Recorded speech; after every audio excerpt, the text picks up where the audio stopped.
Hello dear student, welcome. तो जो cooperative society charitable trust वाला तुम्हारा एग्जाम है बच्चा 50 मार्क का, तो उसमें तुमको केस स्टडी आता है 12 मार्क का।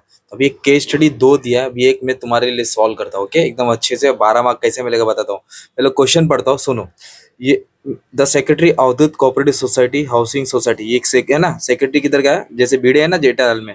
Approach GK associate CA firm for auditing of account की ऑडिट रिपोर्ट, है ना। सीए फर्म को बोला कि मेरा ऑडिट रिपोर्ट बनाओ। You are working as a intern in the CA firm, अब सीए फर्म में काम करते हैं। What you should be keep in the mind while auditing cooperative society housing, मतलब जब कोई भी कोऑपरेटिव सोसाइटी हाउसिंग में जाएंगे तो आप क्या चीज ध्यान में रखेंगे, तो आपका आंसर कैसे रहेगा। ओके, तो एकदम सिंपल था, एकदम इजी था, मैंने लिख दिया तुम्हारे लिए एकदम इजी में, ताकि तुमको हर बच्चों को अच्छा खासा मार्क्स मिल जाएगा। ओके, तो अभी सबसे पहले क्या लिखना है अपने को मालूम है बच्चा, कि इसमें क्या है। हाँ चल, लाइट चालू होगी, वेरी गुड। तो charitable trust cooperative society, audit point for Avdhoot cooperative housing society. तो पहले आप क्या करेंगे, ऐसे ऑडिटर बन के जा रहे हैं ना। Examine cash book and bank statement, आप क्या एग्जामिन करेंगे, कोऑपरेटिव सोसाइटी का कैश बुक और bank statement. Ensures entries are accurate and reconcile, देखेंगे कि कैश बुक और बैंक बुक एकदम रिकंसाइल है, बैलेंस है। नेक्स्ट क्या करेंगे, चेक मेंबर्स कंट्रीब्यूशन, मेंबर लोग ने कितना पैसा कंट्रीब्यूट किया, सब्सक्रिप्शन कितना है कलेक्शन पर मेंबर, उसका हिसाब देखेंगे।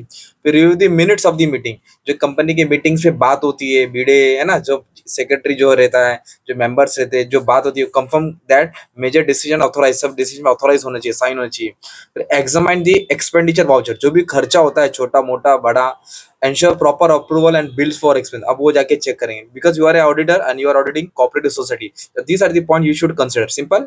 फिर आगे क्या वाला, रिव्यू फिक्स एसेट रजिस्टर, जो भी फिक्स एसेट है, चेक फॉर एडिशन, कुछ एसेट ऐड हुआ, कुछ बेचा, क्या डेप्रिसिएशन कितना हुआ। एंड वेरीफाई इन्वेस्टमेंट, या फिर कोऑपरेटिव सोसाइटी ने कुछ इन्वेस्टमेंट किया है, या कॉम्प्लाई विद बाय लॉस, जो भी कोऑपरेटिव सोसाइटी का लॉ होता है उसको, उसके हिसाब से कहाँ इन्वेस्टमेंट किया है, प्रॉपर्ली उसकी वैल्यूएशन है कि नहीं।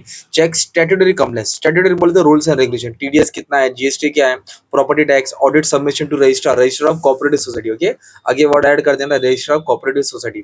फिर scrutinise outstanding dues and loan, कितना लोन लेना है, कितना देना है, कितना पैसा आना है, कितना जाना है। Check recovery and procedure provision, ये सब देखना पड़ेगा ऐसे ऑडिटर।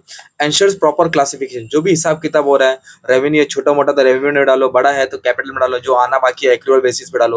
चेक इंटरनल कंट्रोल, ऐसे ऑडिटर आपको क्या चेक करना पड़ेगा, internal control, segregation of duties, approval authorities. और these are the solution of audit report of cooperative society, इस तरह आपको लिखना है। तो जैसे मैंने वीडियो के स्टार्टिंग में बोला, और वैसे ही स्टार्ट बार थोड़ा थोड़ा कर सकते हो। ओके, ये तुम्हारा क्वेश्चन था बच्चा, कौन सा वाला था, अवधूत वाला था। ये क्वेश्चन मैंने सॉल्व करा है, और इसके जितने भी प्रैक्टिकल प्रॉब्लम है मैंने सब सॉल्व कर दिया हूँ, मतलब जो भी आते हैं ऐसे मेरे पास सॉल्यूशन बना के रखा है। पर सब्जेक्ट 200 है, तुमको प्रैक्टिकल सॉल्यूशन, ये ऑडिटिंग का सब एक्सप्लेनेशन भी मिल जाएगा।